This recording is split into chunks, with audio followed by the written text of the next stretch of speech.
The day I buried my husband, I lost my family. Or at least, that's what I believed. The funeral ended at 2:17 that afternoon. People hugged me. They cried. They told me Daniel had been one of the kindest men they'd ever known. I barely heard any of it. I was holding a small wooden urn against my chest, trying to convince myself that somehow this couldn't be real. After 11 years of marriage, I was driving home alone. For the first time, I thought I was going home to cry. Instead, I found every single thing I owned, scattered across my front lawn. My clothes, my books, my wedding dress, the photo albums Daniel and I had spent years putting together. Even the coffee mug he gave me on our first anniversary lay shattered on the sidewalk. At first, I thought we'd been robbed.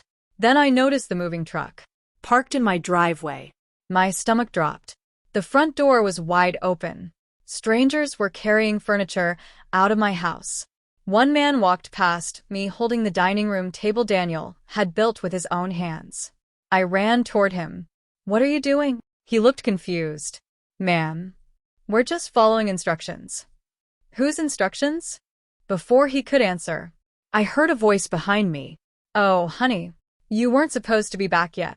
I turned around. My mother was standing on my front porch. Perfect hair, perfect makeup, not a single tear on her face. She looked at the urn in my hands, then smiled. Not a warm smile, a satisfied one. She folded her arms and said, "Daniel wanted Rebecca to have the house." I stared at her. "What?" "He signed everything before he passed." My heart stopped. "No, he didn't." She shrugged. "That's what the paperwork says." I couldn't even breathe, because there was one problem with her story. A huge one. Daniel had spent the last 12 days of his life in a medically induced coma. He couldn't speak. He couldn't write. He couldn't even open his eyes. So, if there was paperwork, someone else had signed it.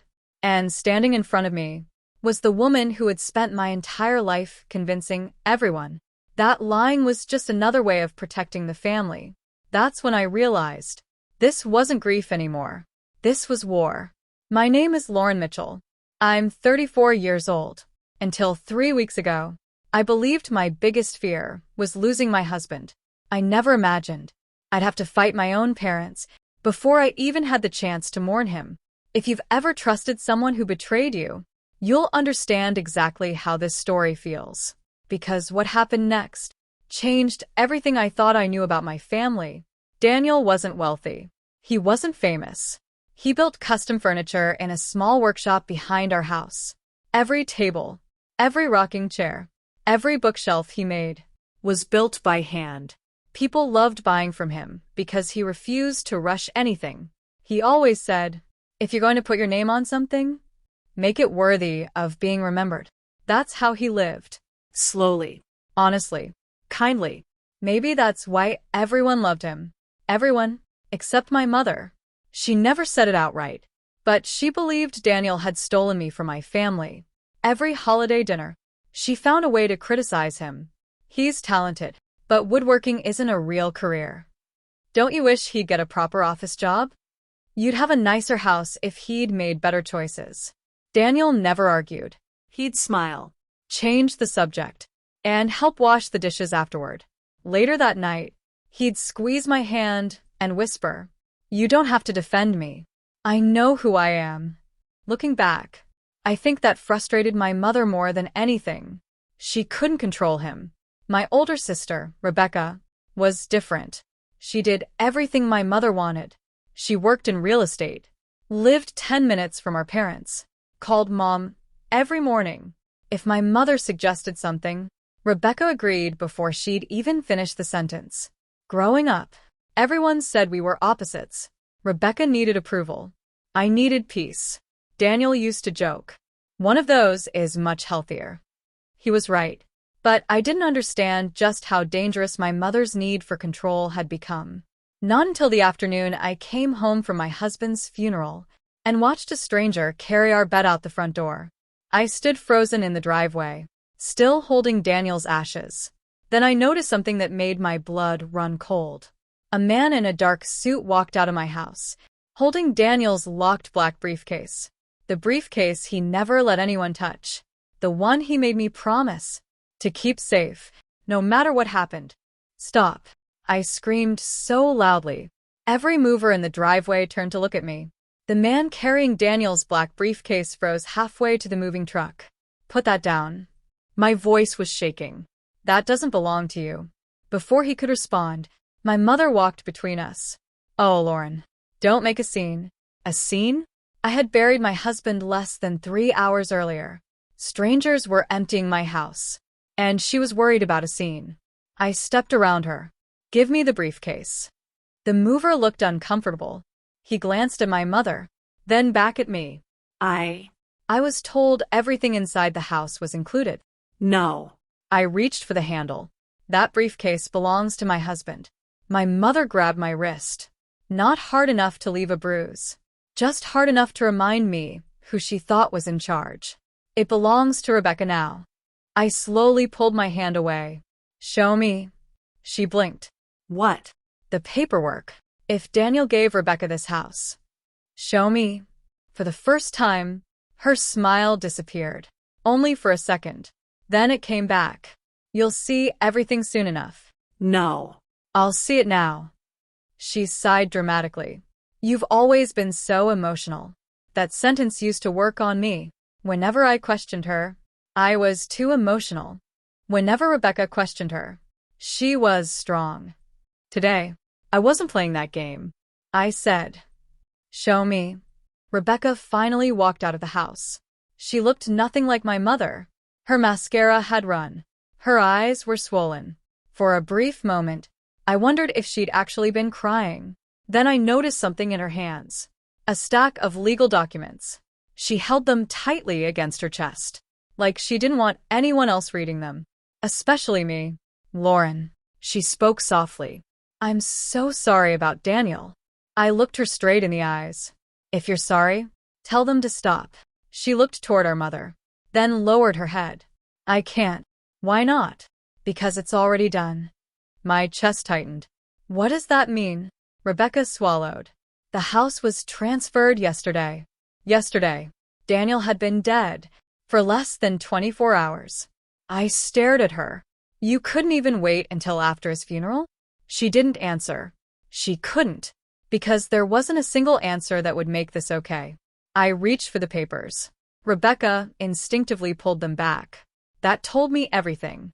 If everything's legal, why won't you let me read them? She looked trapped.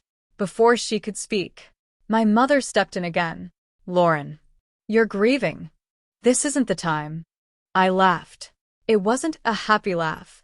It was the kind that comes right before someone breaks. You picked today. You chose today. You waited until I was burying my husband to empty my house. The movers had stopped working. Even they looked uncomfortable. One older man quietly removed his work gloves. He looked at my mother. Ma'am, we weren't told someone still lived here. She answered without hesitation. The property changed ownership. He looked at me, then at the urn in my hands. His face fell. He quietly walked over to the crew supervisor. Within seconds, every mover had stopped carrying furniture. The supervisor approached us. I'm sorry, but I think we need to pause this job. My mother's expression hardened. You're under contract. He nodded. We are. But if ownership is being disputed, I'm not risking my business.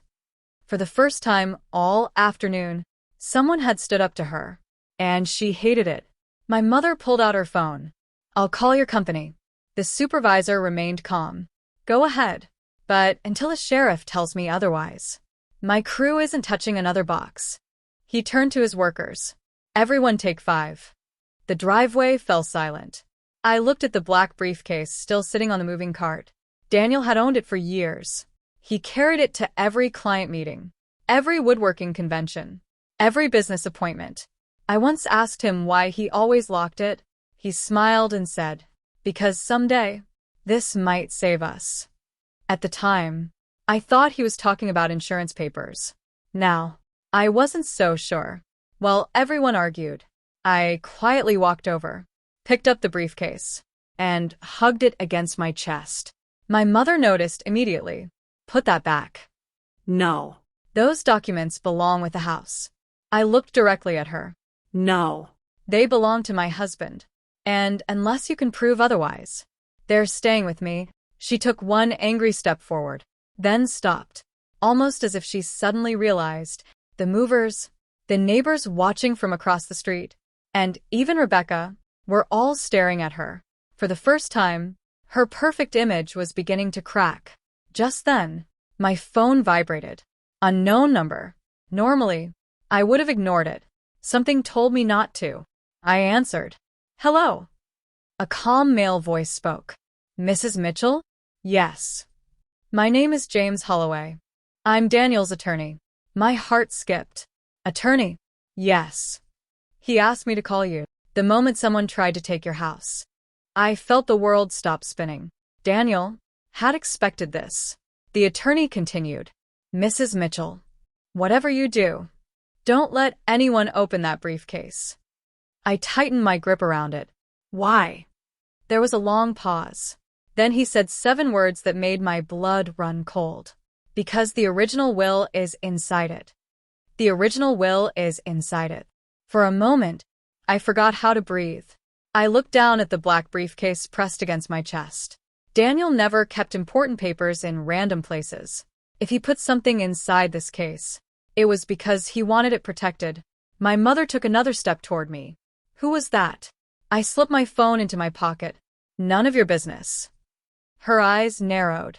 Was it a lawyer? I didn't answer. That was answer enough. The color drained from her face. Just for a second. Then she forced another smile. Lauren, you don't need lawyers. We're family. I stared at her. The word family almost made me laugh. 3 hours ago, I was burying my husband. Now, my own mother was trying to throw me out of my home. Whatever we had once been, it wasn't family anymore. My phone buzzed again. Another message from James Holloway. Don't go inside the house. Come straight to my office. I quickly typed back. I'm 30 minutes away. His reply came almost instantly. Don't come alone. That made my stomach tighten. Why would I need someone with me? Before I could ask, another text appeared. Someone may try to stop you. I slowly looked around. My mother was pretending to talk to the moving company. Rebecca stood near the porch, avoiding my eyes. 2 neighbors had walked across the street. Even the movers were whispering among themselves. Everyone felt that something wasn't right. Everyone, except the people who had caused it. I tightened my grip on the briefcase. I'm leaving. My mother turned immediately. Leaving? Yes. You can't. I just did. She walked toward me. If you walk away with that briefcase, you're making a terrible mistake. No. I think Daniel already knew who was making the mistake. I started walking toward my car. Behind me, I heard my mother's heels clicking across the driveway. Lauren. I kept walking. Lauren. Then, something unexpected happened. Rebecca called out. Mom. Stop. Everything went quiet. Even my mother froze. She slowly turned around. What did you say? Rebecca looked nervous. But she didn't back down. I said, stop. It was the first time in my life I'd ever seen my sister tell our mother no. My mother stared at her in disbelief. You're choosing her? Rebecca swallowed. I'm choosing to slow down. We've done enough today. My mother looked furious. You have no idea what's at stake. Those 6 words caught my attention immediately. Nah. You have no idea what you're talking about. Nah. This is legal. She said, you have no idea what's at stake. At stake. There was something much bigger going on. I climbed into my car, locked the doors, set Daniel's urn carefully in the passenger seat, then placed the black briefcase beside it. For a moment, I simply rested my forehead against the steering wheel. Everything had happened so fast. Yesterday, I still had a husband. This morning, I buried him. This afternoon, I lost my home. Now, I was driving toward a lawyer I'd never met because my dead husband somehow knew this day was coming. Nothing about my life made sense anymore. As I started the engine, I looked in the rearview mirror. My mother was standing perfectly still, watching me. She wasn't angry anymore. She looked worried, really worried. That frightened me more than anything she'd said all day, because my mother never worried unless she was losing control. 25 minutes later, I pulled into the parking lot of a small brick office building downtown. There was no giant sign. No expensive glass entrance, just a brass plaque that read, James Holloway, estate attorney. An older man in a navy suit was already waiting outside. The moment I stepped out of my car, He walked toward me. "You must be Lauren." I nodded. "I'm James." His eyes moved to the briefcase. "You brought it." "Of course." He let out a slow breath of relief. "Good. What is it?" Instead of answering, he looked around the parking lot, then at the street, then back at me. "Let's go inside." His voice had suddenly become much more serious. 5 minutes later, we were sitting in his conference room. He locked the door, closed every window blind, then pointed at the briefcase. "Before we open this, I need to ask you one question." I nodded. "Anything." He looked directly into my eyes. "Has anyone else touched this briefcase since Daniel passed away?" I thought back. The mover had carried it, but it had stayed locked. No. James nodded. "Good." He slowly reached into his desk drawer, pulled out a small envelope, and placed a silver key beside the briefcase. I frowned. "What key is that?" He smiled sadly. "Daniel gave it to me," he said. "If Lauren ever walks through that door with my briefcase, give her this before anyone else sees what's inside." My heartbeat echoed in my ears. With trembling hands, I picked up the tiny silver key, slid it into the lock, and turned it. Click. The locks released. I slowly lifted the lid. There wasn't a stack of legal papers. There wasn't cash. There wasn't jewelry. Sitting neatly on top was a sealed white envelope. Across the front, in Daniel's handwriting, were 6 words that made my entire body go numb. "Do not trust my death certificate. Do not trust my death certificate." I read the sentence again, then a third time. My hands started shaking. "What?" I whispered. "What does this mean?" James didn't answer immediately. Instead, he slowly took the envelope from my hands. "There's more." He carefully broke the seal. Inside was a handwritten letter, only 2 pages long. The paper was folded so neatly. It looked like Daniel had written it knowing it would be the last letter I'd ever read from him. James handed it back to me. "It's for you." I took a deep breath and unfolded it. "Lauren, if you're reading this, I'm already gone. I wish I had more time, but there are things I couldn't tell you while I was alive. Not because I didn't trust you, because I knew exactly what you would have done. You would have confronted your parents immediately, and that would have put you in danger." I stopped reading. "In danger?" I looked at James. "My parents." He nodded slowly. "Keep going." 3 weeks before I was admitted to the hospital, I accidentally overheard a conversation I was never supposed to hear. Your mother wasn't talking about taking our house. She was talking about what she'd do after I died. My throat tightened. No. No mother could possibly say something like that. Could she? I continued reading. At first, I convinced myself I misunderstood. Then I started paying attention. The more I listened, the more I realized this wasn't a plan they suddenly made. They'd been preparing for months. James quietly folded his hands. I was afraid that's what he'd written. "You already knew?" I knew he suspected something. I never knew how much. I looked back at the letter. "Lauren, I need you to promise me something. Don't react with anger. React with evidence. Truth always survives longer than lies." A tear rolled down my cheek. That sounded exactly like Daniel. Even now, he was trying to protect me from making emotional decisions. I turned the page. Inside this briefcase, there's more than my will. There are copies of every important document connected to our house. Read them carefully. One signature doesn't belong there. James immediately opened one of the folders inside the briefcase. There were property records, insurance papers, mortgage statements. Everything was perfectly organized. Then, He stopped. What is it? Without answering, he slid one page across the table. It was the deed to our house. At first glance, everything looked normal. Then he pointed to one line. There. I leaned closer. My signature. Daniel's signature. And another signature dated only 4 days earlier. I frowned. Who's that? James looked directly at me. According to this, it's yours. My stomach dropped. No. I've never signed this. I've never even seen it. He nodded. I know. How? He pointed toward the date. The day this claims you signed it, you were at St. Vincent Medical Center. I blinked. He was right. That was the day Daniel had suffered a massive seizure.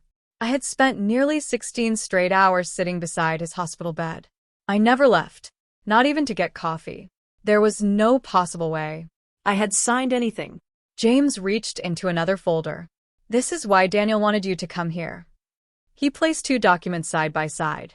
The signature on your driver's license renewal, and the signature on this deed. At first, they looked almost identical. Then I noticed it. One tiny difference. On every document I'd ever signed, I wrote my full middle initial, Lauren A. Mitchell. On the property transfer, the middle initial was missing. It simply read, Lauren Mitchell. Something I'd never done. Not once. Not on a bank form. Not on a check. Not on a legal document. James quietly said, whoever forged this copied your name. But they didn't copy your habit. My heartbeat quickened. So this proves it? It proves enough to ask bigger questions. Before I could respond, his office phone rang. He looked at the caller ID. His expression changed immediately. He answered, James Holloway. He listened for only a few seconds, then stood up. What? He turned toward me. His face had gone pale. Are you absolutely sure? Another pause. I understand. He slowly hung up. I stared at him. What happened? He took a deep breath. The hospital just called. My stomach tightened. Why? They're looking for Daniel's medical file. So? James swallowed. It's gone. I frowned. What do you mean, gone? He looked me straight in the eyes. Someone removed it, less than an hour after his funeral ended. Daniel's medical file was gone. I stared at James. I'm sorry. I don't understand. Medical records don't just disappear. He nodded. They're not supposed to. But according to the hospital administrator, someone signed them out. My pulse quickened. Who? They don't know yet. They're checking security footage. I shook my head. Why would anyone steal Daniel's medical records? James didn't answer right away. Instead, he opened another folder from Daniel's briefcase. Inside were hospital appointment cards, lab reports, insurance forms. Then he pulled out a yellow sticky note attached to one page. It was Daniel's handwriting. If my records disappear, you'll know I was right. A chill ran through my body. Daniel hadn't guessed. He'd expected this. I leaned back in my chair. I don't understand any of this. My parents wanted the house. So, why would they care about hospital records? James folded his hands. Because whatever happened during Daniel's final days, someone doesn't want anyone asking questions. The room suddenly felt smaller, quieter. He wasn't saying Daniel's death wasn't real. He was saying there might be something about it. Someone wanted hidden. Just then, James's assistant knocked softly on the door. Mr. Holloway, the hospital's legal department is online too. He answered immediately. This is James. He listened. His expression changed. You found what? Another pause. I'll be there in 20 minutes. He hung up and looked at me. They reviewed the security log. My heart pounded. Did they find who took the file? They found something even stranger. What? The person who signed for Daniel's medical records used your driver's license. I felt the blood drain from my face. What? That's impossible. My license has been in my purse. James nodded. I know, but according to the hospital, Lauren Mitchell personally requested the file. I opened my wallet with trembling hands. My driver's license was exactly where it had always been. I held it up. I've never gone back to the hospital. James looked at the license, then quietly said, "Someone made a copy." Memories started flooding back. About 2 months earlier, my mother had insisted on helping me organize paperwork after Daniel started chemotherapy. She'd borrowed my wallet. Just for a minute. She said she needed my insurance card. At the time, I hadn't thought twice about it. Now, my stomach turned. My phone suddenly buzzed. Rebecca. For a second, I almost ignored it. Then I answered. "Hello." Her voice was shaking. "Lauren, you need to listen." "What is it?" "I think Mom knows you're with a lawyer." How? "I don't know. But she and Dad just left the house. They were arguing." I stood up. "What were they saying?" Rebecca lowered her voice. "I heard Dad yell, 'If Holloway gets the hospital records, we're finished.'" My heart skipped. They actually said that? Yes. And Lauren, there was one more thing. What? I've never seen Mom this scared. The call ended. James looked at me. "They're running. Running. They know we're getting close to something." He grabbed his car keys. "Come on." "Where are we going?" "St. Vincent Medical Center. If there's anything left of Daniel's records, we need to see them before someone else makes them disappear." 20 minutes later, we walked into the hospital where I'd spent nearly every day of the last 6 months. The smell of antiseptic hit me immediately. Everything came rushing back. The long nights, the waiting rooms, the whispered conversations with nurses, the hope, then the heartbreak. I never wanted to come back here. Not like this. The hospital administrator was already waiting. She looked nervous. "Mrs. Mitchell, I'm so sorry." She led us into a private office. On the desk sat a cardboard archive box. "What's this?" She took a deep breath. "When we couldn't find Daniel's original file, we searched our backup storage. And we found this." She opened the box. Inside were photocopies of his medical records.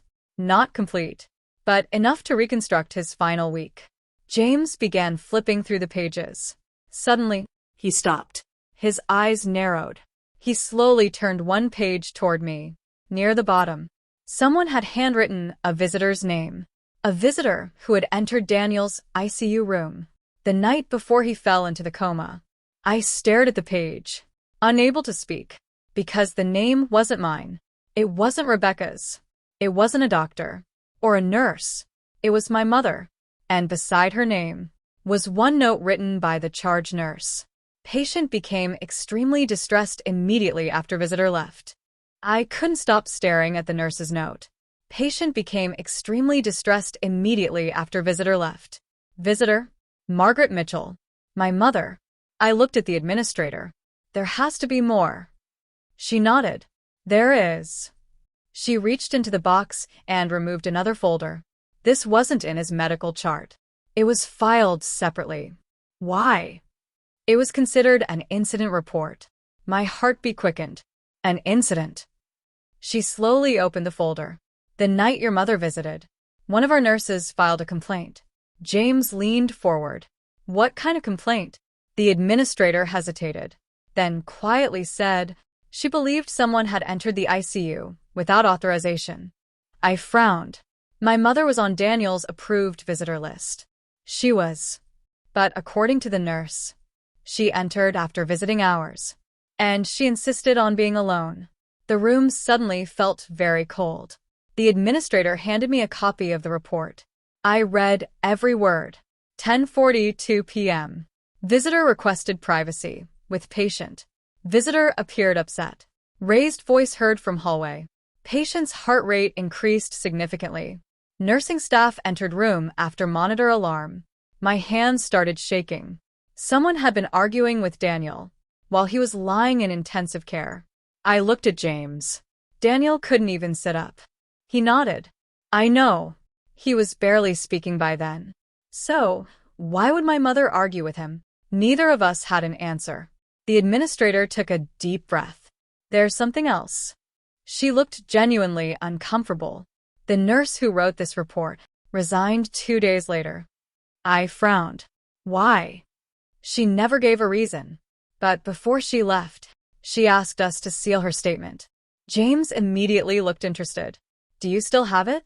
I wasn't supposed to. She paused. But after everything that's happened today, I think you should read it. She unlocked a filing cabinet, removed a sealed envelope, and slid it across the desk.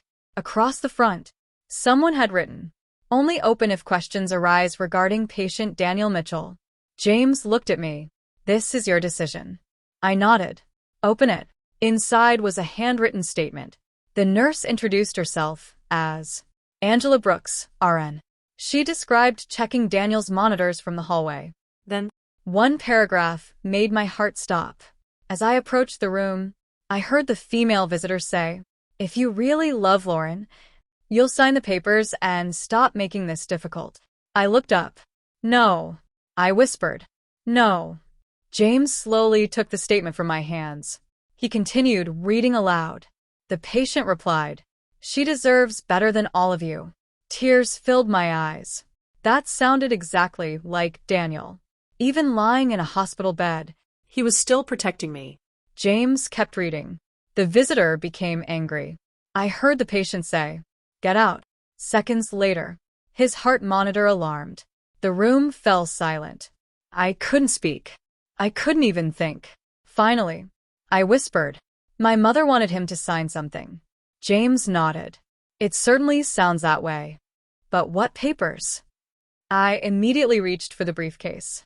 There has to be something in here. We began going through every folder. Insurance papers, tax records, homeowners' policies, bank statements. Nothing. Then, I noticed a thin manila envelope tucked beneath the lining of the briefcase. Almost hidden. I pulled it out. There was no writing on the front. No label. Nothing. Inside was a single sheet of paper. Completely blank. I frowned. Why would Daniel keep this? James took the page, held it beneath the office lamp, then smiled. It's not blank. What? It's watermark paper. He slowly tilted it. As the light caught the page, faint impressions appeared. Someone had written on the sheet above it, hard enough that the pressure left marks. James grabbed a pencil. Very gently, he shaded across the page. Letter by letter, words began appearing. I held my breath. The message slowly revealed itself. Meet me at Miller's cabin. Friday, 8 p.m. Come alone. At the bottom, there was a signature. Not Daniel's. Not mine. My entire body went numb. It simply read, Mom. I couldn't stop staring at the note. Meet me at Miller's cabin. Friday, 8 p.m. Come alone, Mom. I looked at James. What is Miller's cabin? He frowned. I was hoping you knew. I slowly shook my head. I've never heard of it. Then, a memory surfaced. When I was a little girl, my parents disappeared for an entire weekend every fall. Whenever I asked where they went, my mother always smiled and said, "Just a little place in the woods." She never told us where. She never took Rebecca or me. And after a few years, she stopped mentioning it altogether. I had completely forgotten about it. Until now. James turned the paper over. There isn't a date. No. But Daniel kept it hidden, which means he believed it mattered. I nodded. If Mom wanted him there, something happened at that cabin. Just then, James's assistant walked into the conference room. "Mr. Holloway, I think you'll want to see this." She handed him a tablet. It's from the hospital security office. James looked at the screen for only a few seconds. Then his eyebrows lifted. What is it? He turned the tablet toward me. It's security footage. The video showed the ICU hallway. The timestamp read, 8:31 p.m. The night before Daniel fell into the coma. My mother walked toward his room. She was carrying a large white envelope. She looked over both shoulders before opening the door. Then she disappeared inside. The timestamp continued counting. 1 minute, 2 minutes, 5 minutes, 7 minutes. She stayed inside for almost 9 minutes. When she finally came out, the envelope was gone. Her hands were empty. I felt my chest tighten. She took papers in. and left without them. James nodded. That's exactly what it looks like. But watch. He replayed the video. This time, he slowed it down. As my mother closed the hospital room door, something slipped from the envelope. A single sheet of paper. It floated onto the hallway floor. My mother never noticed. 30 seconds later, a nurse walked by. She picked it up, looked at it briefly, then placed it on her clipboard before continuing down the hallway. James paused the video. That's Angela, the nurse who wrote the statement. I stared at the screen. So, she might still have it? He smiled slightly. That's exactly what I'm thinking. The hospital administrator immediately picked up her phone. I'll call human resources. Maybe they still have a forwarding address. 10 anxious minutes passed. Finally, she smiled. We found her. My heart leaped. Really? She moved to Bloomington. She still works as a nurse. James stood. How far? About 90 minutes. He looked at me. I think we need to make a trip. Before we could leave. My phone rang. It was Rebecca. I answered immediately. What is it? Her voice was barely a whisper. Lauren, they know you're at the hospital. My stomach dropped. Who? Mom and Dad. How? I don't know. But Dad just came home. He was furious. He kept yelling. She found the nurse. Every hair on my arm stood up. The nurse? Yes. Rebecca sounded terrified. He threw something across the living room. I've never seen him like this. What else did he say? There was a long pause. Then Rebecca whispered. He said, if Angela talks, everything falls apart. The call ended. James slowly placed his phone back into his pocket. Well, I guess we know our next move. I nodded. We find Angela. No. He looked at me seriously. We find her before your parents do. We hurried toward the parking garage. Rain had started falling again. The parking lot was almost empty. I unlocked my car, then suddenly stopped. My driver's side window Was shattered. glass covered the driver's seat. The black briefcase was still there. So was Daniel's urn. Nothing had been stolen. At least, not at first glance. Then I noticed a folded piece of paper tucked beneath the windshield wiper. My hands trembled as I unfolded it. There were only 6 words. Stop digging, or you're next. I looked around the parking lot. Whoever left the note was already gone. But for the first time, I realized something terrifying. This wasn't just about my house anymore. Someone was watching every move I made. I read the note again. Stop digging, or you're next. For a moment, I couldn't move. Someone knew exactly where I was. They knew I'd come to the hospital. They knew I'd found Daniel's attorney. And now, they wanted me scared enough to stop asking questions. James carefully took the note from my hand. He didn't touch it directly. Instead, he pulled a clean envelope from his briefcase, slipped the note inside, then looked at me. We're calling the police. I shook my head. My parents. I don't know. He answered honestly. But I do know this. Whoever left this is desperate. Within 15 minutes, an officer arrived and photographed my broken car window. He asked if anything had been stolen. I looked inside again. Daniel's urn was untouched. The briefcase was still locked. My purse was exactly where I'd left it. Then I noticed something. The glove compartment was slightly open. I frowned. I never leave it like that. The officer carefully opened it. Inside, everything looked normal. Insurance papers, a flashlight, a packet of napkins. Then, James reached in and pulled out a small envelope. It wasn't mine. Across the front, someone had typed one word. Leave. The officer carefully opened it. Inside was a single $20 bill. Nothing else. He frowned. I don't get it. James turned the bill over. Written in black marker were 6 words. Last warning. Walk away. The officer looked at me. Mrs. Mitchell, I'm assigning extra patrols around your home. I smiled sadly. I don't have a home anymore. He didn't know what to say. An hour later, James and I were driving south toward Bloomington. Neither of us spoke much. The rain tapped softly against the windshield. I kept thinking about Daniel. How many nights had he carried this burden alone? How many times had he smiled at me, pretending everything was okay, while secretly preparing for the day he believed I'd need protection? I whispered, "I'm sorry." James glanced over. For what? I didn't see what was happening. He gave me a kind smile. "Lauren, the people closest to us are the hardest to see clearly." Just after 5 o'clock, we pulled into a small community hospital. It looked nothing like the one where Daniel had been treated. Smaller. Quieter. The receptionist smiled politely.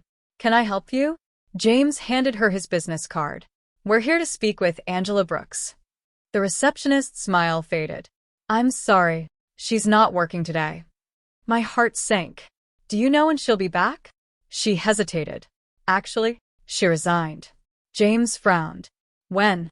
"This morning." This morning. The same day we'd discovered her statement. James and I looked at each other. Someone had gotten to her first. Did she leave a forwarding address? The receptionist slowly nodded.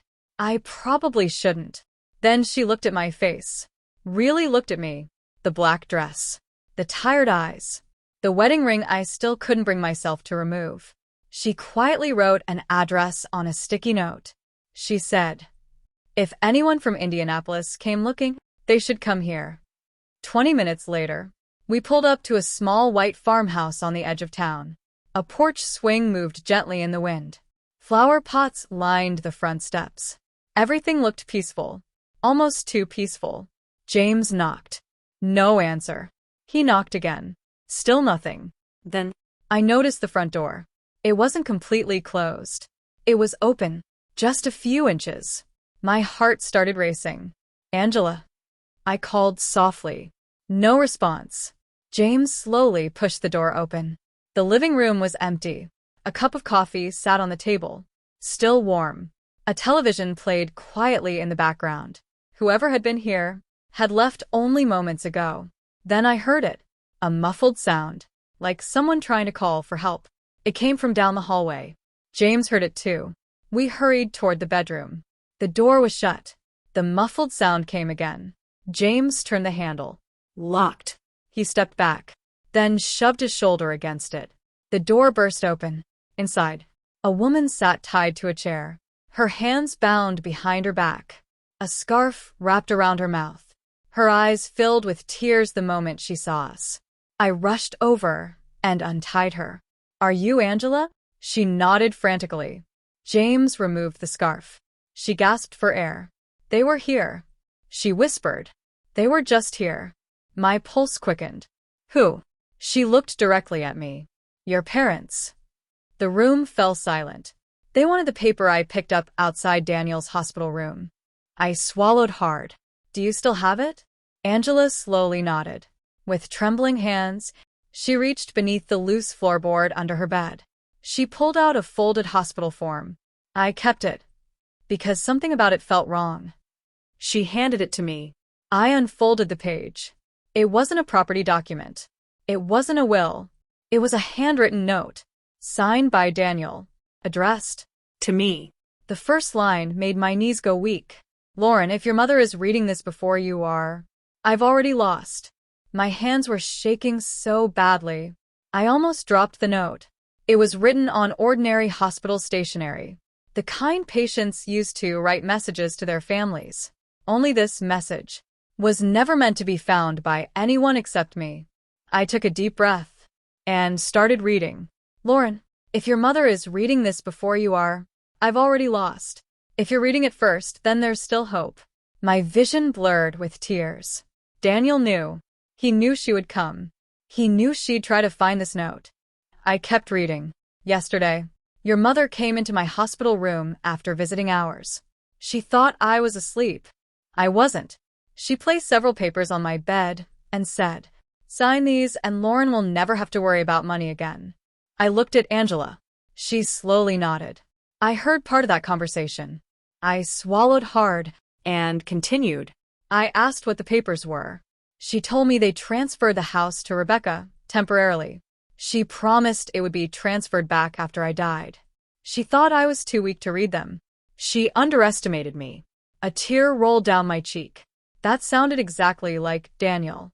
Even in a hospital bed, he still read every line before signing anything. I reached the next paragraph. My entire body went cold. When I refused, she leaned close enough that only I could hear her. She smiled and said, "You'll be gone in a few days anyway." Angela quietly covered her mouth. I heard that part. I'll never forget it. James looked at her. "Would you testify to that?" Without hesitation, she answered, "Yes." I continued reading. "Lauren, I never signed those papers. I tore them in half after she left. If anyone ever tells you I transferred this house, they're lying." I closed my eyes. There it was. The truth. In Daniel's own handwriting. Simple. Clear. Impossible to misunderstand. James carefully examined the note. The handwriting matches every other sample I have. Angela nodded. I watched him write it. He asked me for a pen. He folded the paper and asked me to hide it. My heart skipped. "He trusted you?" She smiled through tears. He said, "My wife believes the best in everyone. Someone needs to believe the truth for her." I broke down crying. Even in his final days, Daniel had been thinking about protecting me. James gently folded the note. "This changes everything." How? "It destroys their entire story. If Daniel never signed the transfer, then every document your parents are relying on is fraudulent." For the first time since the funeral, I felt something I hadn't felt in days. Hope. Just then, Angela remembered something. "Wait." She stood up. "There was one more thing." She walked to a bookshelf, reached behind several photo albums, and pulled out a small white envelope. "I forgot about this." She handed it to me. It was attached to the note. Across the front, Daniel had written only 3 words. "Open together." James frowned. He wanted both of us to read it. I carefully unfolded the paper. Inside Was a photocopy. At first, I didn't recognize it. Then James smiled. "Oh, my goodness. What is it?" He looked at me. "This isn't just a copy. It's the hospital security sign-in sheet." I frowned. "So?" He pointed to one line, the signature beside my mother's name. Then he pointed to the forged signature on the property transfer. "They're identical." My heartbeat exploded. The same person who signed into the hospital had forged my signature on the deed. Same slant, same letter formation, same unusual way of writing the letter M. James looked directly at me. "Lauren, we don't need to prove who forged your name anymore." I stared at the 2 signatures, unable to speak. He quietly finished his sentence. "We can prove exactly when they practiced it." At that exact moment, My phone rang. unknown number. I answered cautiously. "Hello." A calm female voice replied, "Mrs. Mitchell? This is the Marion County Clerk's office. We've received an emergency request to cancel tomorrow morning's property hearing." My stomach dropped. "What hearing?"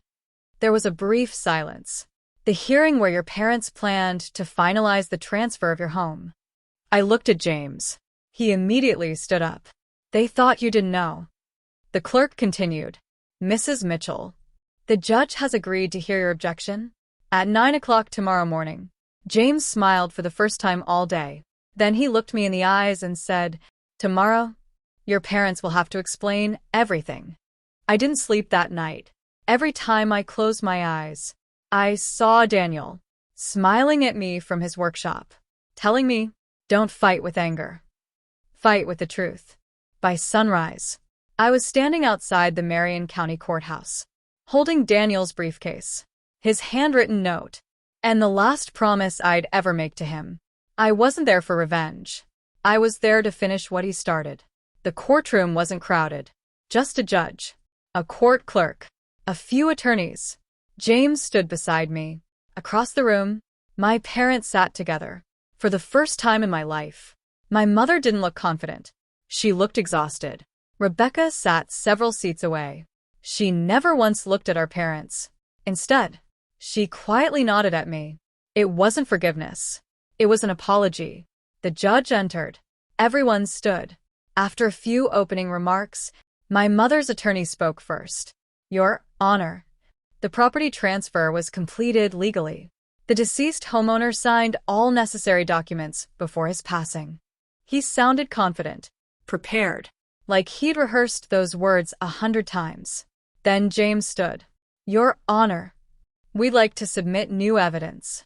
He placed Daniel's handwritten note on the evidence table. And the hospital incident report, the visitor log, the security footage, and finally, the side-by-side comparison of the signatures. The courtroom became completely silent. The judge carefully read every page. She looked at my mother's attorney.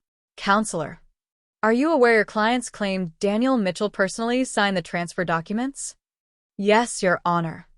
The judge lifted Daniel's handwritten note. He specifically states, I never signed those papers. She looked back at the attorney. Can you explain that? The attorney slowly turned toward my parents. Neither of them spoke. Not one word. Then Angela Brooks took the witness stand. She described exactly what happened that night in the ICU. How my mother demanded Daniel sign the papers. How he refused. How she heard him say, Get out. The courtroom was silent. Angela never raised her voice. She simply told the truth. And somehow, the truth sounded louder than any argument. Finally, the judge looked toward my mother.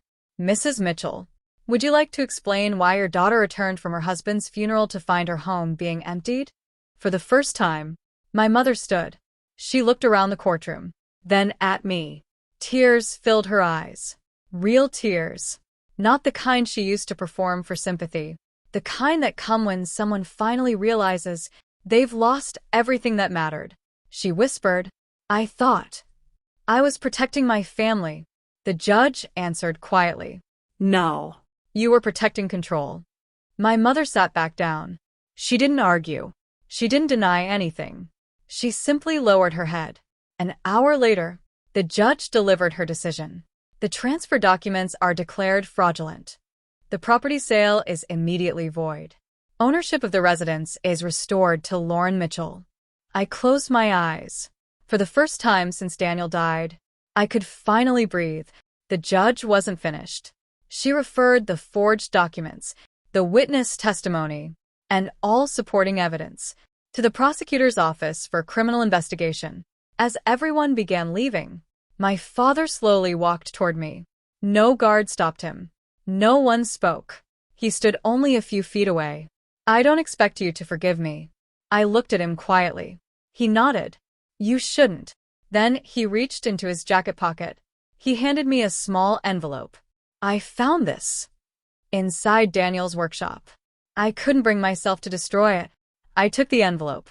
It was addressed to me in Daniel's handwriting. I opened it after everyone had left. Inside Was a single folded page. No legal documents. No evidence. Just one final letter. My beautiful Lauren, if you're reading this, then you finally know the truth. I'm sorry I couldn't stay long enough to help you through it. But I was never worried about whether you'd survive. I was only worried about whether you'd remember who you are. You're stronger than grief. You're stronger than betrayal. And one day, when this house feels like home again, fill it with laughter instead of anger. That's how we win. Not by destroying the people who hurt us, but by refusing to let them destroy the person we were meant to become. I'll love you forever. Daniel. 6 months later, I was back in the workshop. The smell of cedar still filled the room. I decided not to sell it. Instead, I opened a small woodworking school in Daniel's name. Every Saturday, children came to learn how to build birdhouses, bookshelves, and little wooden toys. On the wall, I hung one of Daniel's favorite quotes. If you're going to put your name on something, make it worthy of being remembered. Grandma volunteered every weekend. Rebecca came too. Slowly, carefully, we began rebuilding a relationship, not because we forgot the past, but because she chose to tell the truth when it mattered most. As for my parents, the court handled the consequences. I let them go, not because they deserved peace, because I finally did. Sometimes, people ask me what my husband left behind. They think I'm talking about the house, or the workshop, or the money. They're wrong. Daniel left me something far more valuable. He left me the courage to stop fighting for the love of people who refuse to give it and start building a life surrounded by people who already did. And in the end, that became the greatest inheritance of all.